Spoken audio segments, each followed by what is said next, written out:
So this is the power supply block diagram. We have number 1 transformer, second goes to rectifier, third is filter, fourth is voltage regulator. Okay, transformer to amplify the signals. It is either use the transformer by using the ratio, ataupun there is also another way is use amplifier circuit. In the amplifier, normally we have the BJT transistor. In our syllabus, we only cover on BJT. Dia ada banyak jenis actually for the transistor. FET, MOSFET, METFET.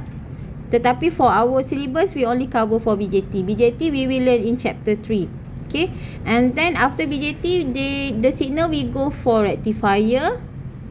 The rectifier circuit must contain diode. It is either half wave 1 diode, full wave 2 diode. Okay, and then goes to filter. Inside the filter we have the capacitor. Purpose of the capacitor is for charge and discharge. Because the capacitor operations, one of the characteristic is to the purpose dia boleh limitkan the bandwidth. Okay, they relate with the bandwidth of the frequency. And kita, let's say we want to use at certain frequency saja, nak low frequency, so we can cater on the capacitor characteristic. Nak high frequency, okay, for the filter. Contohnya this one. This is the signal after we rectify. This one, this is the signal after we rectify. So our purpose is to get from AC to DC signal. Kita cuma ambil yang atas ni je because we want to get on the maximum peak kan. This one, so dapat dah kat atas ni. After the filter, guna capacitor because kita guna charging and discharge. Ingat hari tu yang kita dah belajar? Okay, and then after the filter, finally dia akan pergi ke regulator ataupun voltage regulator, or another words is the power supply. Okay, this one. In the regulator, nanti kita akan belajar hari ni apa yang ada for the regulator. Barulah last kali we get the straight line for DC signal. Okay, straight line for DC signal. So this is for power supply or voltage regulator. Power supply is a device or circuit that provides electrical energy to another device or circuit. And the voltage regulator are crucial component within many power supply circuit as they ensure a stable and regulated output voltage regardless of variations in the input voltage or load conditions. Okay, regardless of the variation, meaning that in the input there ada few variations lah. Contoh macam ni, ada AC signal, we have positive and negative cycle, we have the phase on the frequency kan. So the purpose for the regulator is to get the stable input. Lepas ni baru kita sambung dengan electrical appliances, barang-barang elektrik kita lah. Okay, macam nak pergi ke charger, nak pergi ke apa yang you guna hari-hari, laptop, barang-barang elektrik yang dekat rumah lah, TV, computer, all the things. Okay, okay, for the power supply consists of filters, rectifiers and the voltage regulator. Okay, filters and rectifiers we have covered in previous class. Okay, ini explanation dia lah. Okay, we have the AC voltage and then steady DC voltage is obtained by rectifying the AC voltage. Then we filter to a DC level, finally regulating to obtain a fixed DC voltage value. Okay, the power supply converts electrical energy from a source into an unstable form for electronic devices, provides a constant voltage or current to power electronic circuit. And for the power supply types, we have two, the linear power supply and the switch mode power supply. For linear power supply, Tak bawah ni, tak ada. Okay. For linear power supply, it is simple but less efficient for high power applications. And for switch mode power supply, more efficient and compact. It use high frequency switching. Okay, and also adjustable for voltage regulator. So contohnya for switching voltage regulator, the AC DC converter. This one kalau you masuk dekat dalam lab, dia ada yang function generator. Itu all these things lah. Kan from the supply, power supply from AC yang kita nak inject into the components kita. Kalau you buat eksperimen, pernah masuk lab yang guna breadboard, all the electronic components? Tak pernah. Lab kat sini semua you. Tapi all the machineries yang dekat sini pun sebenarnya the supply is AC, tapi dia nak inject into all the machineries you tu. That one is DC. Okay. Okay, next we go for this one. Is actually revision je for the transformer. Functions to step down or step up. Okay, depends on the winding.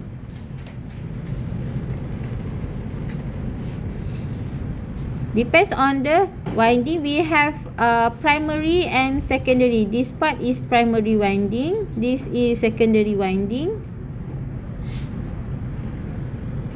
Okay, to decrease or to increase the signal. Step down, dia nak turunkan, de-amplify, or step up to amplify the signal, to increase. Example, input a primary is 115. This is the ratio. This one is nak make it amplify or de-amplify. If this ratio. Apa? The step up or step down? Step up. Meaning that from 1, ratio dia terus nak jadi 3 kali ganda. Okay. And for primary 115. For secondary dia kena darab 3 lah. Okay. So this one we call it as the step up transformer. It also boleh jadi step down lah. Depends on the ratio. Kalau dia tak bagi gambar macam ni pun tak apa. You tengok on the ratio. Okay. The ratio dia mesti bagi.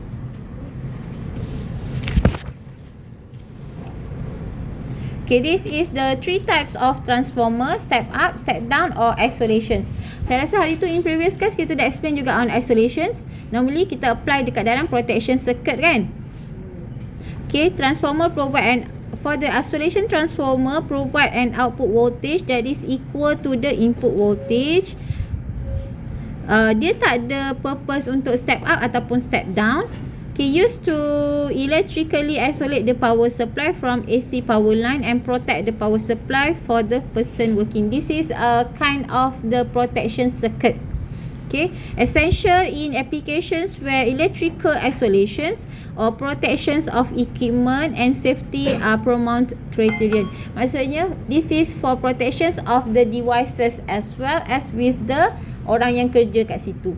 Okay, maybe dia ada components yang agak bahaya dekat dalam the connections tu, ataupun ada devices yang high risk, so that we want to protect on the circuit as well with the orang yang kerja dekat situ.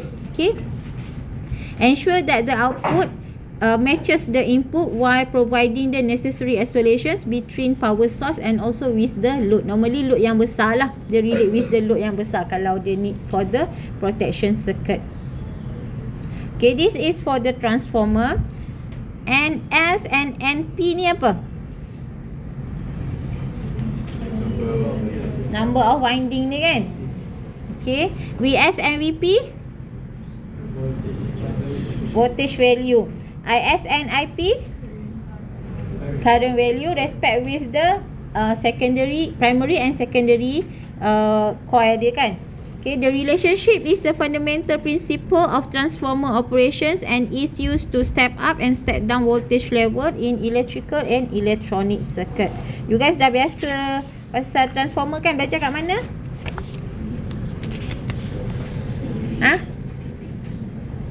EPE. Okay, EPE dia lagi detail belajar on transformer kan. Okay, so this is for rectifier that we have learned in chapter 2B. We have how many types for rectifier? 2. What is that? Half wave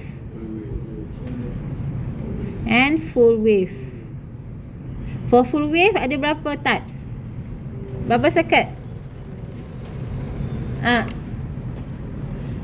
Bridge circuit pakai 4 diode, tapi one connection 2 diode je kan. Okay, for lagi satu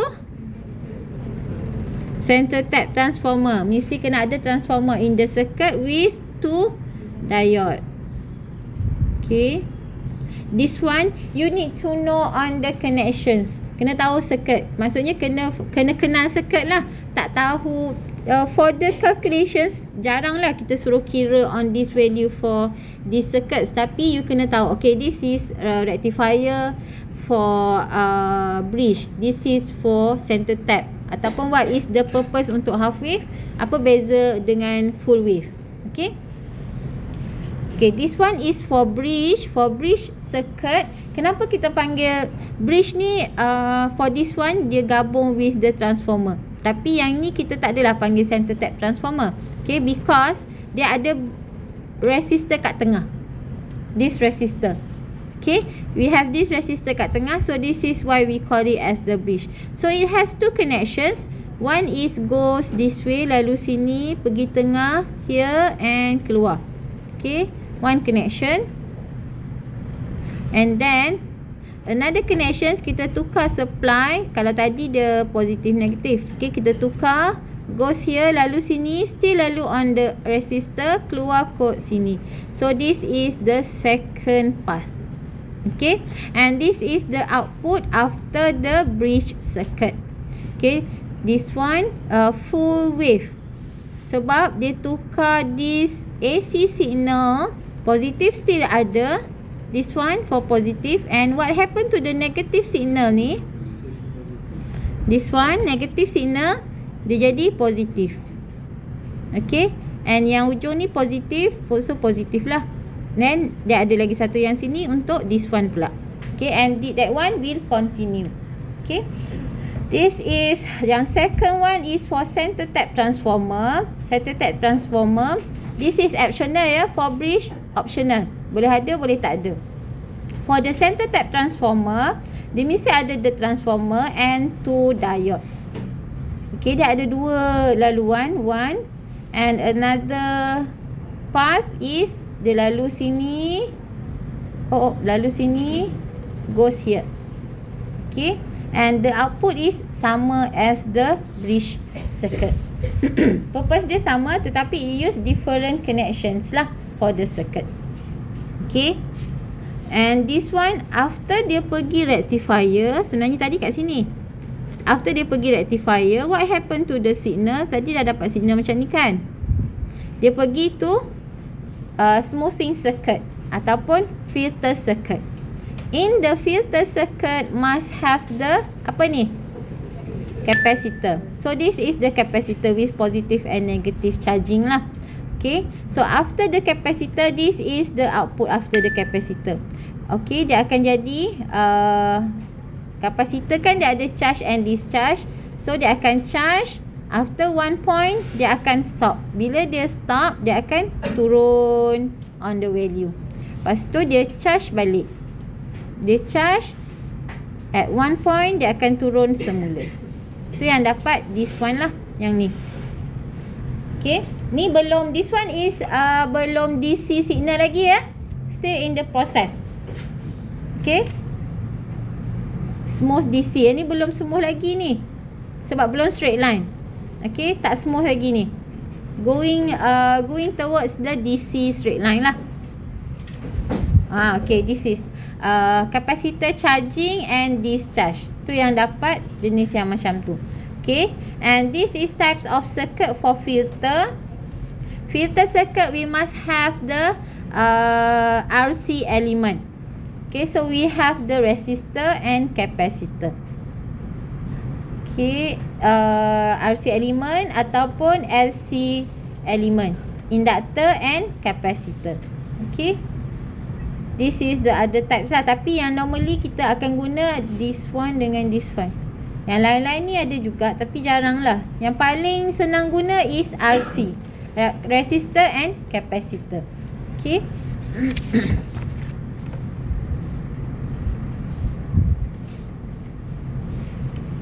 Okay, the output waveform now we call it as the ripple voltage because dia belum betul-betul straight line lagi. So this is ripple voltage, and the ripple voltage dia ada peak.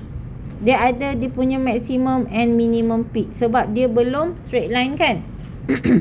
Okay, this is due to the voltage variations of the capacitor charge and discharge lah. Yang biru is charge, yang merah is discharge. And simple capacitor does indeed help convert the AC voltage into DC voltage, but it may not eliminate all the voltage variations. Okay, dia tak boleh nak cater lagi on the variations, positive and negative value. For those yang mengantuk, can go to toilet, basuh muka dulu. Okay, this one we call it as the ripple voltage. Ripple voltage is the variations in the signal yang kita convert after the capacitor punya kerja. Then it will still be some ripple voltage presence, and additionally components like voltage regulators may be needed to provide a clean and stable DC output for sensitive electronic devices. Itu yang datang voltage regulator. Okay. This is inside the filter. How to get the ripple value? Okay. VRMS equals to Vp. Vp ni actually this one. Okay, Vp value tu. VRMS is from the AC signal, the root mean square voltage. Vp is maximum voltage value. And VDC, here. VDC, this one is the value yang kita dah dapat in straight line. Okay, direct current voltage. And what else? VRMS, root mean square voltage, represent the equivalent continuous DC voltage for an AC voltage waveform. Okay, and for these expressions here, yang ni, okay, commonly used to convert AC to DC voltage. Okay, madam kena hafal ke formula ni semua? Tak perlu. Sebab jarang kita tanya. Kalau ada tanya pun mungkin satu soalan je dekat dalam objektif. Yang untuk kira soalan kira-kira jaranglah kita tanya. It just for your knowledge. Sebenarnya for the value dia ada formula-formula dia, ada calculations dia. Dia bukan simply tengok okey terus agak-agak je, tak. Dia mesti ada on the calculations. Okay. And also on the ripple voltage dia datang from the capacitor punya circuit kan. Okay, so in the calculations dia mesti ada capacitor punya value. Okay, ripple voltage inversely proportional to capacitance value. Okay. And for this variations tu, ripple voltage tu dia ada ripple factor dia lah. Lagi besar factor, lagi besar variations. Kita tak nak factor yang besar lah. We don't want variations to be besar because nanti dia akan effect on the output DC tu. Okay. Importance for stability and performance of electronic devices. Lower ripple factor indicate smoother and more stable DC voltage output. And meaning that this one is yang kita nak, desirable for many electronic applications. Kita tak nak ripple value yang besar. Ripple value tu maksudnya dia fluctuate. Variation signal dia tu lagi besar. Kalau contohnya kalau yang lepas DC tu dia macam tu, ataupun yang smooth. Okay, you nak yang atas ke nak yang bawah? Okay, itu yang effect dekat ripple factor ataupun variations value dia. Okay. Apa saya tulis kat sini? Sekejap ya. Why we want to convert AC voltage to DC voltage? Because many electronic devices such as computers, smartphones, laptops, tablets or the integrated circuits with the microprocessor. Okay, dia mesti ada microprocessor dekat dalam ni. And then all that things they operate in DC voltage. Maksudnya dia nak value yang very small dan very stable. Kita tak nak value yang sampai 100 voltage, tak adanya. Okay. And converting AC to DC allows the device to function properly. Okay, DC voltage more compatible. Safety, DC circuit can protect against electrical shock. Yang DC ni jarang ada shock. Kalau yang ada shock biasanya yang direct daripada AC current tu. Okay, kan kalau you pakai handphone tiba-tiba dah kena electric shock pula. Sekejap-sekejap electric shock. Tak nak lah macam tu kan. Tiba daripada otak lurus dah jadi otak senting pula. Okay, itu yang penting. We want to protect on our usage juga. Okay, sama lah kalau tengok on the devices, dia mesti tulis DC value. Okay, tulis on the voltage. Sebab kalau on the AC, dia mesti ada frekuensi, kilohertz ke megahertz ke. So banyak benda yang we want to cater kalau guna AC signal kan.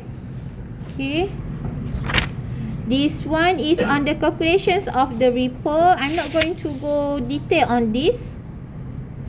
Okay, ripple can reduce by smoothing capacitors which convert the ripple voltage into a smoother DC value. Okay, ini yang ripple value. Dia kan this is not AC signal. Okay, ripple tu yang atas ni je tau. This one yang merah ni. Okay, so from the DC signal dia akan ambil yang atas. VP ni is the same value as the AC signal lah, maximum peak. VP yang atas, kalau VPP sampai bawah ni. Okay, so VPP equals to 2VP. Kan? Okay, sama juga kalau ripple voltage dia ada maximum and minimum dia juga. Okay. Okay, as you guys can see here, T1 is the charging phase rectification. This is yang rectification punya phase, T1. Okay, the diode is in forward bias. Yang merah tu lah. Yang biru, yang naik tu, yang menaik. Okay, and then T2 bila dia turun is the reverse. Bukan yang merah, sorry Okay, this one. This is for T1. T2 yang ni. Okay, the discharge. Okay, yang T1 dia charge, dia naik. Lepas tu bila dia dah discharge, dia turun. Yang bawah ni, a large value of capacitor is chosen in order to maintain the voltage near the peak voltage. Kenapa? Sebab dia nak voltage yang hampir dengan peak ni. We want to convert from AC to DC. Kita nak DC separuh daripada AC ke almost sama dengan maximum value dia. Kan? Contohnya, okay, we have this value for maximum AC. Kita nak jadikan DC ni, mestilah kita nak value hampir-hampir kat sini kan. Maksudnya value yang masuk of the supply AC, value DC kita nak sama. Takkan kita nak value DC 5, supply 50 contohnya. Kan? So kalau 5, ripple value dia mesti sangat besar. Kan? Dia discharge dia jauh sangat turun bawah. So ripple voltage ataupun ripple factor dia mesti besar. Because of variations dia besar. So we don't want that to happen. Kalau supply dia 50, then we want the ripple slightly kecil je.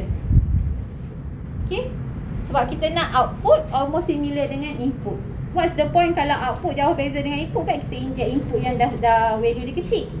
Kan? Tak perlulah power besar. Remember, for electrical circuit ni, voltage dia reflect dengan power consumption. Okay, reflect with the signal transmission line semua. So kalau voltage besar tapi output kita kecil, nanti bill kita besar juga. Kan? Okay.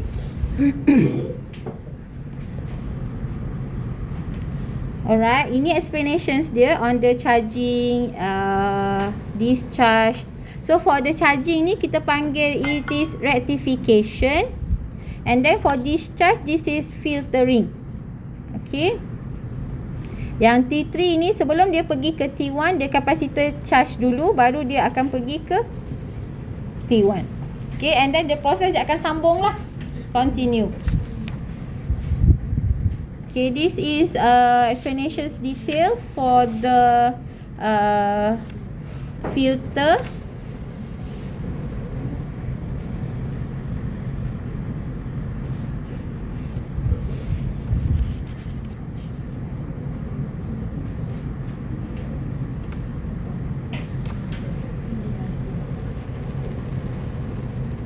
And this is effect of the capacitor filter.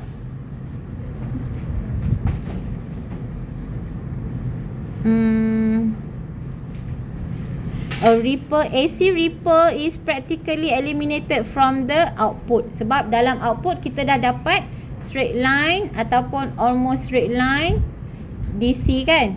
Okay, that is why kat sini practically eliminated. And then DC output voltage maintain during the entire cycle of AC input. Selagi kita ada AC supply, AC bukan begitu. AC supply, dia akan dapat output. Contohnya kalau direct current lah, contoh macam saya sekarang ni direct charge. So dekat dalam charger tu dia dah ada dah. Okay, all this circuit. Nampak je macam kecil. Tapi remember yang kita belajar ni diode. Besar mana je bentuk dia. Kan? Dalam circuit tu ada apa? Capacitor, resistor. Semua benda tu kecil kan? That one yang you tengok komponen satu-satu. Bila dia dah integrate in the circuit, dia dah buat circuit dia yang dah blueprint lagi kecil. Dah miniature punya. That is why dekat dalam betul ke madam kata dekat dalam charger ada benda-benda ni semua kecil je. Sebab dia dah miniature kan. Dia dah embed all together. So tu dia kecil je. Okay. Tak adalah resistor besar gedabak besar handphone pula. Kan? Okay. This is on the ripple. Since we have the ripple factor, then remember dia relate with the capacitor kan. Capacitor dia ada frequency sebab filter. Okay, so we have the ripple frequency. Okay. This one yang point yang atas ni used to produce the DC output. This one is during forward bias. Dia kan ada charge, discharge. Okay, for this charge during forward, mana dah? Forward bias. Ni forward bias. This is reverse. Okay. Dalam reverse bias, what happened to the diode? In reverse bias, what happened to the diode? On ke off? Off. So reverse bias. Okay. What else?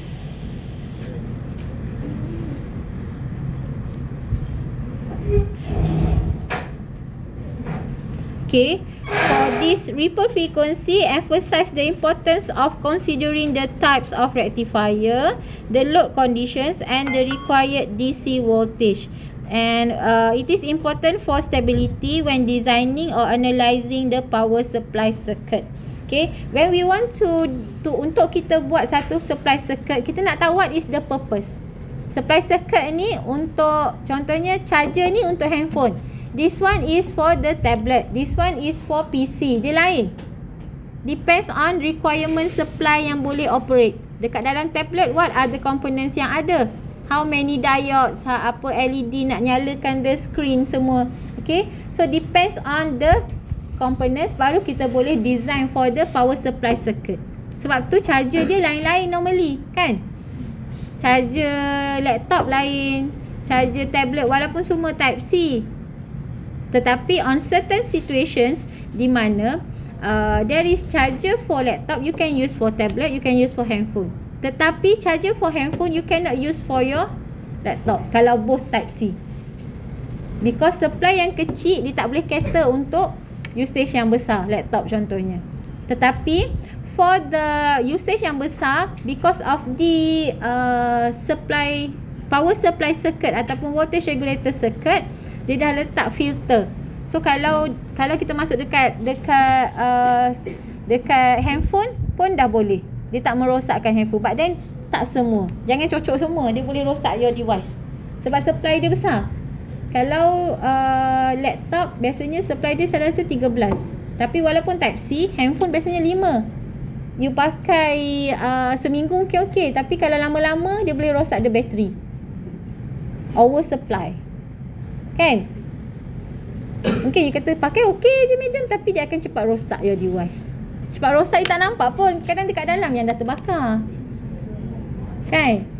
Tapi kalau supply kecil, you cocok dekat laptop, dia tak boleh juga. Okay? And biasanya kalau you beli device, you tanyalah, ini boleh kalau supply yang sama. Dulu tak boleh zaman dulu. Because for sekarang ni, dia dah teknologi dah makin canggih kan. Okay? Hari tu saya beli laptop. My laptop is type C. Tablet type C. Handphone type C. So saya tanya, all this one boleh guna tak? Dia kata boleh pergi untuk all this. Because bila kita belajar, yes, dekat dalam power supply, maksudnya dekat dalam adapter laptop tu, dia dah ada protection circuit dia. Dia step down kan the signal. Okay, depends on the usage lah. Tapi untuk supply charger handphone, tak boleh guna untuk laptop. Dia not enough supply. Okay, dia depends. So nowadays punya electronic component, saya rasa dia dah boleh cater. Yang besar boleh guna untuk supply kecil, tapi yang kecil tak cukup untuk supply besar. Sebab kalau untuk charger handphone, memang kita nak fix 5. Kalau kita bagi dia 10, apa jadi dengan bateri dia? Cepat kong lah kan. Okay, cepat kong, bateri dia cepat rosak. Ataupun jangan kata charge 5 minit dah full. Harapan palsu. Mungkin seminggu je berjaya. Lepas pada tu dah rosak pula. Itu yang purpose kita belajar benda ni semua. Alah madam, kami mechanical, tak perlulah belajar benda ni. No. Because nanti bila you dah pergi kerja, dia cater semua. Please check this electronic circuit sekejap. You belajar dulu kan? Kan? Nanti pergi praktikal pun sama. You pergi praktikal. Oh, kami mechanical, kami cuma belajar dynamics, vibration, static. Tak belajar benda ni. Tak boleh. All engineering sekarang ni semua kita boleh cater. Let's say kalau kita buat for mini project. For your mini project, you can put in your proposal as well. Mini project, use the Arduino contohnya. Lepas tu bila you pergi interview, you tulis, dia akan tanya, oh, you tahu guna benda ni. So that will be your plus point. Rather than you only know on the mechanical punya things, tapi kita boleh tahu on few, tak adalah too detail. Tak adalah dia nak suruh you buat load line analysis yang pasal 3 phase punya ni, nak buat wiring tak adalah. Tapi for the basic one tu, then you have the knowledge lah. Okay. Alright. So next one. Ini yang tadi like kita dah explain, from the transformer, this is filter, smoothing ni filter, and this is for regulator. Okay, ini yang output kita dapat tu, yang kita nak pakai dekat charger. Kalau ini yang barang-barang kecil, kenapa saya asyik mention on the charger handphone, tablet, your laptop, because this is all the things yang you guna every day. And all these things yang related with the smart devices, yang related with the diode. Dekat dalam ni mesti ada benda-benda diode. Kalau siapa ada power bank yang nampak all the circuit kat dalam tu, mesti ada diode, dia ada transistor. Tapi dia tak tulis lah diode, transistor, Zener diode, dia tak tulis lah. Tapi dekat dalam circuit dia tu, and the circuit is very small, kecil kan. Dia bukannya besar-besar. Okay, because dia dah embed semua benda, dia jadi kecil the circuit. Okay, and this is yang kita dapat. Output dia adalah regulated DC supply, straight line sahaja. Ini yang kita guna normally lah. Okay, this is all the circuit, sama je macam tadi. Yang ni saya bawa pergi ke depan tadi because we want to relate from the transformer, from the AC signal, how to get the DC signal. So now, do you guys get clearer idea macam mana everyday usage kita from AC to DC? Kenapa nak pakai DC? Madam, pakai je lah AC. Kan senang. Sekali keluar dari rumah, rambut dah cacak-cacak seorang. Dia punya charger dah short, terputus kabel kat situ sikit. Dah pegang terus dah short. Kan? For safety purpose juga. Okay, safety purpose, for power consumption. Buat apa kita nak supply power besar-besar kalau usage kita kecil je, kan? Jangan compare with the aircon, with the refrigerator, yang fridge, yang itu memang dia nak supply yang besar lah. Tapi fridge pun dia memang kita ambil direct daripada 3 phase line ni, tapi usage dia tu sebenarnya DC. Okay, usage dia dekat dalam tu DC. Motor dia nak jalan semua dia pakai DC. Tapi sebab supply dia besar, kita tak adalah nak pakai adapter dulu baru pergi dekat tu. Dan so dia akan jadi power loss lagi banyak. Sebab usage dia dah nak besar, kan? Lagi besar usage, power loss lagi besar nanti. Kita nak hantar 200, contohnya 100 voltage. Buat apa kita nak pakai dulu adapter kat tengah? Dah power loss kat situ berapa dah, kan? For the handphone ni kita nak pakai 5 je. So kita mungkin pakai yang loss kat situ berapa mili je, kan? Itulah purpose dia. Kalau macam voltage yang besar, kita terus direct ambil. Tapi in the supply pin dia tu, dia dah ada voltage regulator kat dalam tu. Okay, alright. So this is the explanation step 1. Saya dah summarizekan.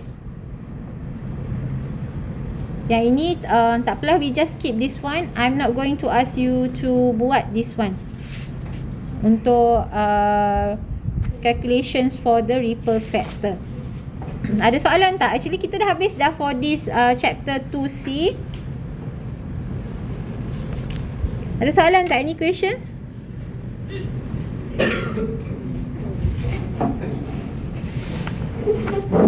Any questions?